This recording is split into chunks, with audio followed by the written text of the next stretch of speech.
বাংলাদেশের তরুণ সমাজে ইউটিউব ও সোশ্যাল মিডিয়ার মাধ্যমে যেসব কন্টেন্ট ক্রিয়েটর জনপ্রিয়তা পেয়েছেন তাদের মধ্যে আরএস ফাহিম চৌধুরী অন্যতম।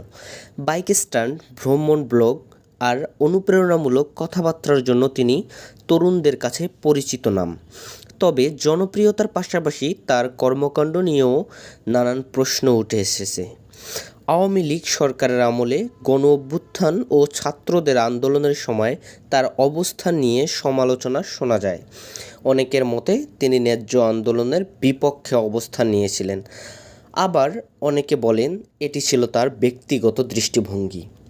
এছাড়াও কিছু অনিয়ম ও বিতর্কিত কার্যকলাপের অভিযোগে অভিযুক্ত আরএস ফাহিম চৌধুরী। তাকে নিয়ে বিভিন্ন আলোচনা সমালোচনার সৃষ্টি হয়েছে।